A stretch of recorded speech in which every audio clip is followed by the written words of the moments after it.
Style తో సరికొత్త designs తో ఎస్కేటీ గోల్డెన్ డైమండ్స్ ఈ జూలై 5న నల్లకంటలో గొప్ప ప్రారంభం.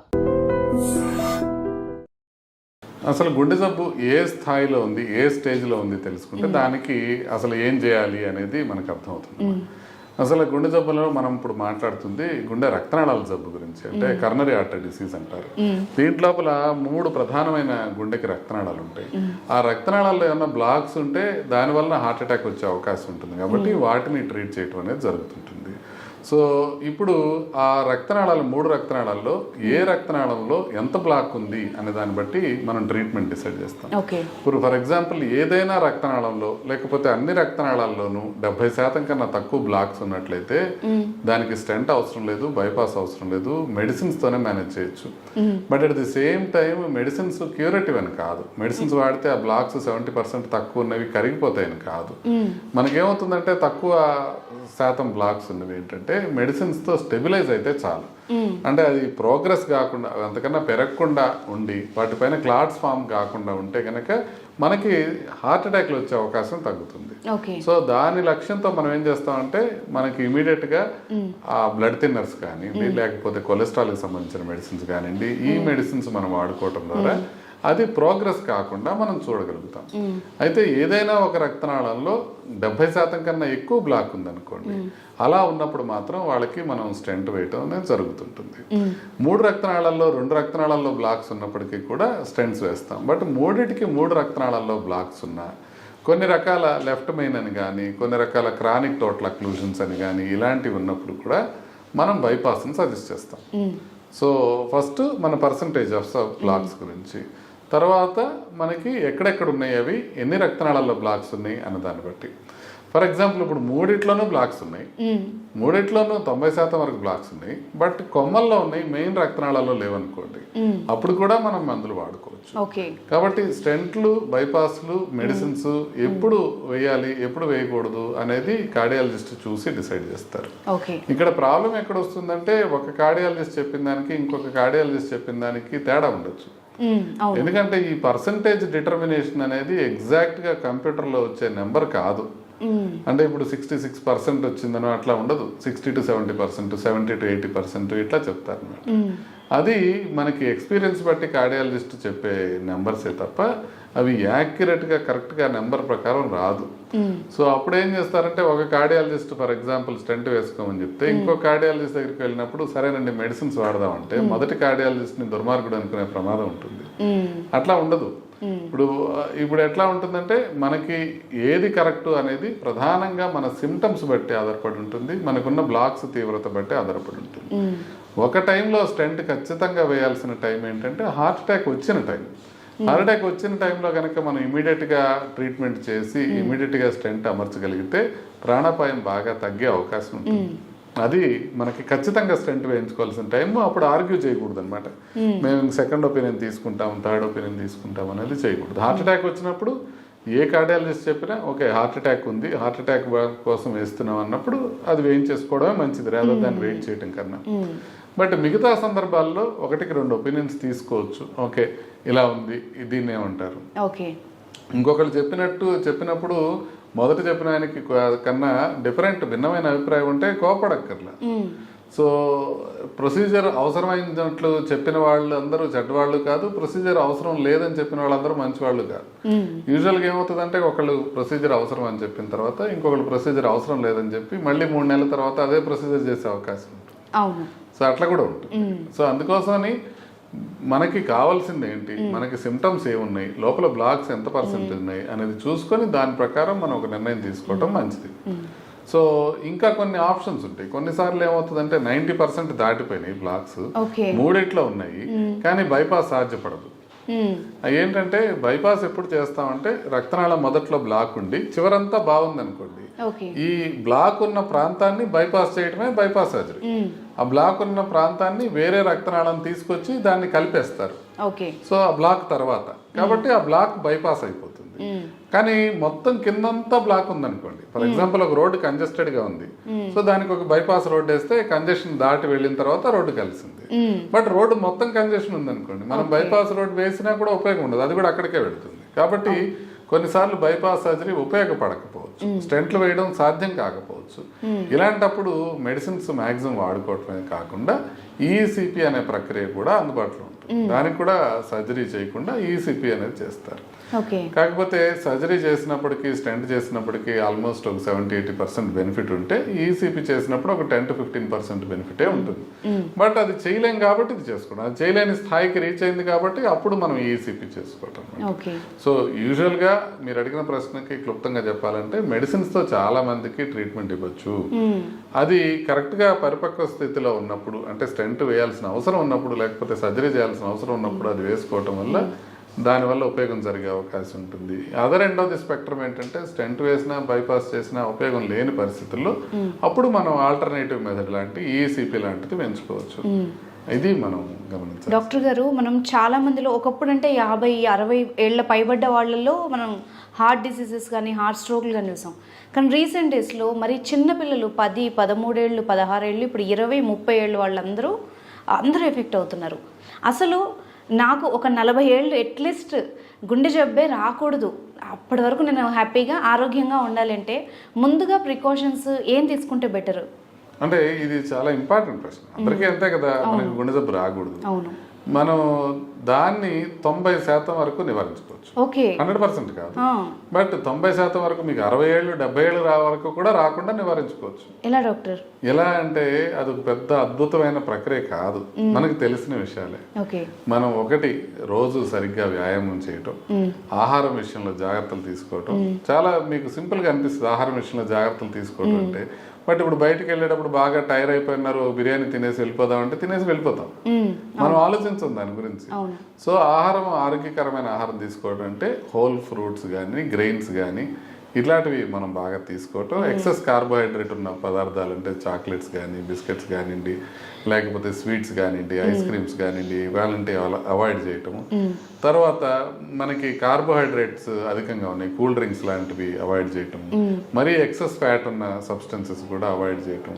ఇలాంటివి చేసుకుంటూ ప్లెంటీ ఆఫ్ ఫ్రూట్స్ వెజిటబుల్స్ ఎక్కువ తీసుకున్నట్లయితే, సాలడ్స్ తీసుకున్నట్లయితే మనకి ప్రాబ్లమ్స్ వచ్చే అవకాశం తక్కువ ఉంటుంది. సో ఆహారం జాగ్రత్తగా తీసుకోవటం, వ్యాయామం జాగ్రత్తగా చేయటం, అధిక బరువు ఉన్నట్లయితే అది తగ్గించుకోవటం, వ్యసనాలు ఉంటే వాటికి దూరంగా ఉండటం, స్మోకింగ్ చేసేవాళ్ళు మానేయటం, ఆల్కహాల్ తీసుకునే వాళ్ళు తగ్గించుకోవటం, ఇలాంటి వాటితో పాటుగా బీపీ, షుగరు, కొలెస్ట్రాల్ లెవెల్స్ ఎంత ఉన్నాయో చూసుకొని ఆ లెవెల్స్ని మనం పూర్తిగా కంట్రోల్ పెట్టుకోవడంతో పాటు మానసిక ప్రశాంతత ఉంచుకోవటం, నిద్ర సరిగ్గా పోవటం, వాటర్ సరిగ్గా తీసుకోవటం, ఇన్ జనరల్ అన్నీ మీకు తెలిసిన విషయాలే. ఆరోగ్యకరమైన గుండెకి ఆరోగ్యకరమైన విషయాలు అని మీకు తెలిసిన విషయాలనే 100% పాటించినట్లయితే 90% వరకు మనకి ఏ ప్రాబ్లం రాకుండా ఉండే అవకాశం ఉంటుంది. అంటే మీకు తెలిసిన విషయాలు, నాకు తెలిసిన విషయాలు మనం గట్టిగా గనక పాటించినట్లయితే హార్ట్ ప్రాబ్లం వచ్చే అవకాశం చాలా చాలా వరకు తగ్గిపోతుంది. ప్రధానంగా హార్ట్ ప్రాబ్లం ఎందుకు వస్తుంది అని అంటే మనకు తెలిసిన విషయాలను మనం పాటించకపోవటం వల్లనే వస్తుంది.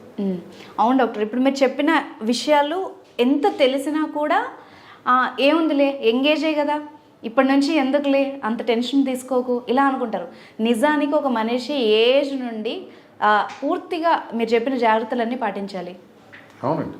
ఇప్పుడు మీరు చిన్నపిల్లల్లో అసలు నడవడం అనేది ఉండదు, ఆడేవాళ్ళు ఆడతారు, ఆడని వాళ్ళు అసలు ఏం చేయరు. అవును. ఇప్పుడు కొద్దిగా బ్యాడ్మింటన్, క్రికెట్ ఆడుకునే వాళ్ళు ఆడుకుంటారు, లేని వాళ్ళు ఏం చేస్తారు, వాళ్ళు పోయి రోజు నడవరు కదా. నడిస్తే వాళ్ళు కూడా ఫ్రెండ్స్ కూడా ఏమంటారు, మీకేమన్నా 60 ఏళ్ళు వచ్చినాయా, ముస్లిం అయిపోయా, ఇప్పటి నుంచి ఎందుకు నడుస్తున్నావు అంటే చిన్నప్పటి నుంచే ఒక యాక్టివిటీలో ఎంగేజ్ అయి ఉండటం అనేది అవసరం. అది స్పోర్టింగ్ యాక్టివిటీ కావచ్చు, రెగ్యులర్ గా బ్రిస్క్ వాకింగ్. ఇప్పుడు అందరూ ఆడలేరు కదా, కొంతమంది ఆటలు రాని వాళ్ళు రెగ్యులర్ గా వాకింగ్ చేయడం, ఏదో ఒక ఫిజికల్ యాక్టివిటీకి రెగ్యులర్ గా అలవాటు చేసుకున్నట్లయితే, 20 years అప్పటి నుంచే అలవాటు చేసుకున్నట్లయితే ఏజ్ పెరిగే కొద్దీ కూడా ఏమీ వచ్చే అవకాశం బాగా తక్కువ ఉంటుంది. డాక్టర్ గారు, ఈ హార్ట్ అటాక్కి డేలో ఉండే సమయానికి నిజంగా ఏమైనా లింక్ ఉందా? ఎందుకంటే చాలా మందిలో నైట్ హార్ట్ స్ట్రోక్తో చనిపోవడం, తెల్లవారుజామున హార్ట్ స్ట్రోక్ రావడం ఇవి బాగా చూస్తూ ఉంటాం. నిజంగా టైమింగ్కి దానికి ఏమైనా రిలేషన్ ఉందా? యూజువల్గా తెల్లవారుజామునే హార్ట్ అటాక్లు ఎక్కువ వస్తుంటాయి. ఓకే. ఎందుకు అని అంటే కౌంటర్ రెగ్యులేటరీ హార్మోన్స్ అంటారు. అంటే మామూలుగా నిద్రపోతున్నప్పుడు హార్మోన్ లెవెల్స్ చాలా తక్కువ ఉంటాయి, అందువల్ల బీపీ తక్కువ ఉంటుంది, హార్ట్ రేట్ తక్కువ ఉంటుంది, సింపథెటిక్ నర్వస్ సిస్టమ్ అనేది బాడీలో ఉంటుంది, అది తక్కువ మోతాదులో పనిచేస్తుంటుంది.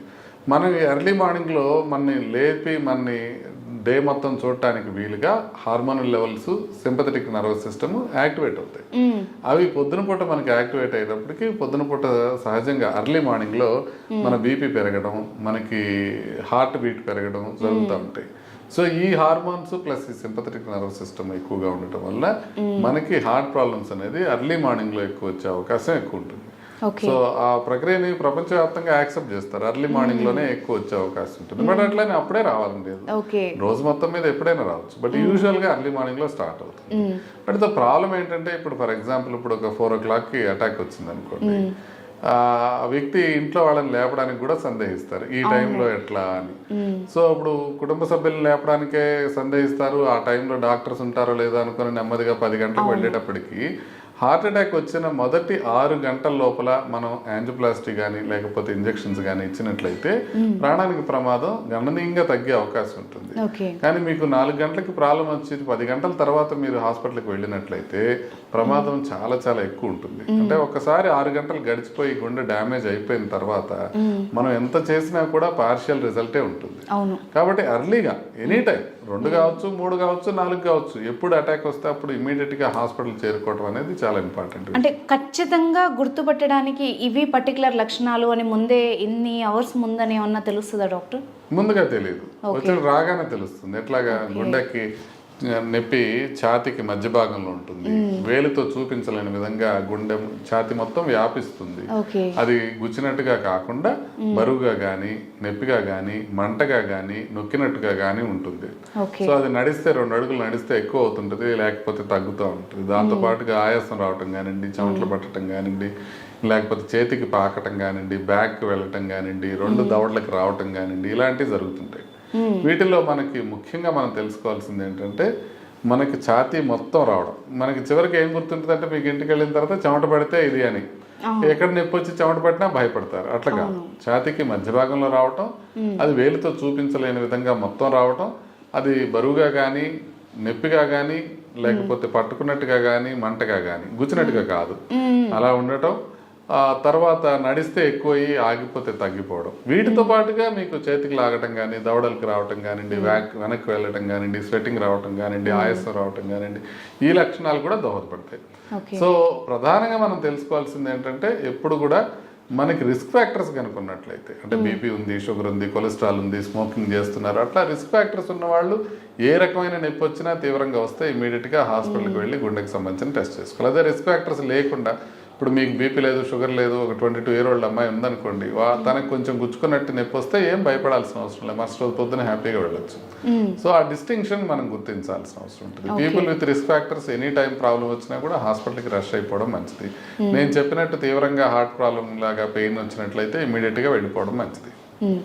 డాక్టర్ గారు, మనము ఇప్పుడు ఈ మధ్యకాలంలో మార్కెట్లో చూస్తున్నాం, చాలా రకాల ఆయిల్స్ డిఫరెంట్గా తింటున్నారు, అండ్ జంక్ ఫుడ్ తింటున్నారు, మయోనీస్తో సహా, అంటే చీజ్ కానీ, నెయ్యి కానీ, ఏదైనా అన్నీ తింటున్నారు. నిజంగా ఇవి గుండెకి మేలు చేస్తాయా? నెయ్యి కూడా ఏ విధంగా మంచిది, లేకపోతే ఏ విధంగా గుండె జబ్బులు ఉన్న వాళ్ళు తినొచ్చా? నెయ్యి గురించి కొంచెం కాంట్రవర్షియల్ టాపిక్ అండి. ఇప్పుడు అందరూ కొత్తగా న్యూట్రిషనిస్టులు కావచ్చు, లేకపోతే డాక్టర్స్ కూడా, కొంతమంది కార్డియాలజిస్టులు కూడా నెయ్యి ఎక్కువ తినమని చెప్తూ ఉన్నారు. అయితే నెయ్యి గురించి పరిశోధనలు మొత్తం మనం స్టడీ చేస్తే 1-2 ఆయుర్వేదిక జర్నలిస్టులు తప్పితే ఎక్కడా మేజర్ స్టడీ లేదు. ఎందుకంటే వెస్ట్రన్ వరల్డ్లో నెయ్యి వాడటం అనేది ఉండదు. వాళ్ళు క్లారిఫైడ్ బటర్ అంటారు, ఘీ అనే మాటే ఉండదు వాళ్ళకి, ఘీ వాడరు వాళ్ళు ఆహారం ప్రిపరేషన్లో, మనం ఎక్కువ వాడుతున్నాం. అయితే ఈ ఘీ అనేది ఏంటి? ఘీ అనేది ఒక సాచురేటెడ్ ఫ్యాట్. దాంట్లో సాచురేటెడ్ ఫ్యాట్ ఉండటం వలన మనం ఇన్ జనరల్ సాచురేటెడ్ ఫ్యాట్స్ మరీ ఎక్కువ తినడం మంచిది కాదు అని చెప్తాం. అయితే నెయ్యి వాడటం వల్ల మనకి బెనిఫిట్స్ వస్తాయి అనేది ఎక్కడా కంక్లూజివ్గా ప్రూవెన్ కాలేదు. బట్ అట్లని నెయ్యి గురించి బాగా బ్యాడ్గా, అంటే నెయ్యి వాడటం వల్ల ప్రమాదం జరిగే అవకాశం ఉంది అనేది కూడా ఎక్కడా పరిశోధనలో రాలేదు. బట్ ఇప్పుడు దాకా మనకి తెలిసిన డేటా బట్టి నెయ్యి ఒక సాచురేటెడ్ ఫ్యాట్ కాబట్టి నెయ్యిని బాగా మనం వెన్నని బాగా బాయిల్ చేసినప్పుడే మనకి నెయ్యి వచ్చే అవకాశం ఉంది, రిపీటెడ్గా రీహీట్ చేసినప్పుడే వచ్చే అవకాశం ఉంటుంది. కాబట్టి నా ఉద్దేశంలో ఎక్సెస్ మొత్తంలో నెయ్యి తినడం అనేది మంచిది కాదు. సో ఈ విషయంలో ఈ కార్డియాలజిస్టులే కొంతమంది నాతో విభేదించవచ్చు. కానీ నేను చెప్పేది ఏంటంటే దాని గురించిన కంక్లూజివ్ ఇన్ఫర్మేషన్ లేనప్పుడు మనం ఏ కొవ్వు పదార్థాన్నైనా పరిమితంగా తీసుకోవాలి, దాన్ని ఎక్కువగా తీసుకోకూడదు. అది మిగతా నూనెలాగానే లేకపోతే మిగతా శాచురేటెడ్ ఫ్యాట్స్ లాగానే మనం దాన్ని కూడా కొంచెం సస్పెషన్తోనే చూడాలి. అది ఆవు నెయ్యి కావచ్చు, గేదె నెయ్యి కావచ్చు, ఏ నెయ్యి అయినా తప్ప మనం ఎక్కువగా వాడటం అయితే మంచిది కాదు అనేది నా అభిప్రాయం. డాక్టర్ గారు, ఇప్పుడు మీరు అన్నట్టుగా పాల విషయంలో కూడా ఒక డౌట్ ఉంది. అంటే ఆవు పాలు అయితే కొలెస్ట్రాల్ తక్కువ ఉంటుంది, లేకపోతే టోన్డ్ మిల్క్ తీసుకోవచ్చు. అంటే గుండె జబ్బులు ఉన్న వాళ్ళు కానీ మీరు అన్నట్టు బాడీలో హెల్దీ కొలెస్ట్రాల్ లేని వాళ్ళు కావచ్చు. అంటే వాళ్ళు ఏ డైరీ ప్రోడక్ట్స్ వాడితే బెటరు, ఏం తింటే బెటరు? అంటే పాలు ఇప్పుడు మీకు శాచురేటెడ్ ఫ్యాట్స్ ఎక్కువగా ఉంటాయి నార్మల్గా పాలు హోల్ మిల్క్ తీసుకుంటే. ఒకవేళ కొలెస్ట్రాల్ ఎక్కువగా ఉన్న వాళ్ళు ఏంటంటే అలా వెన్న తీసేసిన పాలు అంటే టోన్డ్ మిల్క్ తీసుకుంటే సరిపోతుంది. ఇప్పుడు టోన్డ్ మిల్క్ ఉంటుంది, డబుల్ టోన్డ్ మిల్క్ ఉంటుంది, తర్వాత స్కిమ్డ్ మిల్క్ ఉంటుంది. స్కిమ్డ్ మిల్క్ అంటే ఆల్మోస్ట్ 0 మోతాదులో ఉంటుంది ఫ్యాట్ అనేది. సో ఆ ఫ్యాట్ కంటెంట్ అనేది కొద్దిగా లిమిట్ చేసుకోవడానికి పనికి వస్తుంది. మనం ఎక్కువ ఫ్యాట్ తీసుకోవడం మంచిది కాదు. ప్రపంచంలో ఏదైనా ఖచ్చితంగా బ్యాడ్ ఫుడ్ అనేది ఏదైనా ఉంది అని అంటే అది high fat high carbohydrate food. అంటే బాగా అన్నం తినేసి ఇప్పుడు ఈ మధ్య అందరూ తినమంటున్నారు, ఫ్యాట్ ఏం పర్వాలేదు అంటున్నారు అని చెప్పి శుభ్రంగా మటన్ కానీ నెయ్యి వేసుకొని తినేసి కీటో డైట్ అంటే కార్బోహైడ్రేట్ చాలా తగ్గిస్తారు. కార్బోహైడ్రేట్ బాగా తగ్గిస్తారు, 50 గ్రామ్సే తీసుకోవాలి కీటో డైట్ లో. సో అట్లా తీసుకోవడానికి కొంత పార్షియల్ బెనిఫిట్స్ ఉంటాయి. ఎట్లా మనకి వెయిట్ తగ్గిపోవటం కానివ్వండి, ఇలాంటి బెనిఫిట్స్ ఉంటాయి. లాంగ్ రన్ లో కీటో డైట్ తో కొంత మేరకు ప్రమాదం జరిగే అవకాశం ఉంటుంది అనేది కొన్ని స్టడీస్ చెప్తున్నాయి. ప్యూర్ స్టడీ లాంటి స్టడీస్ కొంతవరకు చెప్తున్నాయి. కాకపోతే మనకి ఇంకా తెలియదు కీటో డైట్ తో లాంగ్ టర్మ్ లో ఏ రకంగా వస్తుందని. కాకపోతే షార్ట్ టర్మ్ లో వెయిట్ లాస్ కు మాత్రం కీటో డైట్ పనికి వస్తుందని అయితే క్లియర్ గా తెలుస్తుంది వేరే స్టడీస్ లో. కాబట్టి కీటో డైట్ లో కొంచెం మనం మాడిఫై చేసేది ఏంటంటే కార్బోహైడ్రేట్ అంతా తగ్గించేసి ఫ్యాట్ తింటుంటారు. ఇప్పుడు ఎప్పుడైతే ఫ్యాట్ మనది మంచిదే, ఫ్యాట్ ని ఫ్యాట్ తోనే మనం కరగదీయాలి అనే మాటలు వస్తున్నాయో, ఈ కీటో డైట్ చెయ్యని వాళ్ళు నార్మల్ గా అన్నం తినేసి దాంతో పాటుగా ఈ ఫ్యాట్స్ కూడా ఎక్కువ తీసుకుంటే అది వరస్ట్ పాసిబుల్ డైట్ అయిపోతుంది. ఇది మనం క్లియర్ గా చెప్పాల్సిన అవసరం.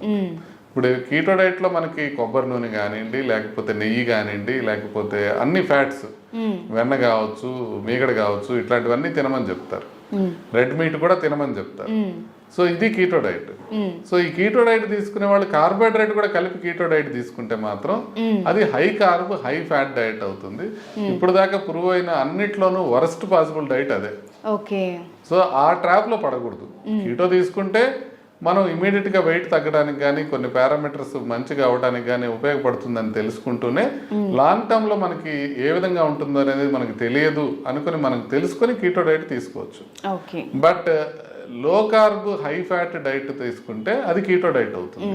High carb high fat diet తీసుకుంటే అది కీటో డైట్ కాదు కదా, వరస్ట్ డైట్ అవుతుంది. Thank you very much, sir. And for more videos, please subscribe to iDream. Please subscribe to iDream. Please subscribe iDream. And please subscribe to iDream. For more videos, subscribe to iDream. please like, share and subscribe to the channel. Congratulations, iDream. Subscribe to iDream. Subscribe to iDream. So subscribe to iDream Media.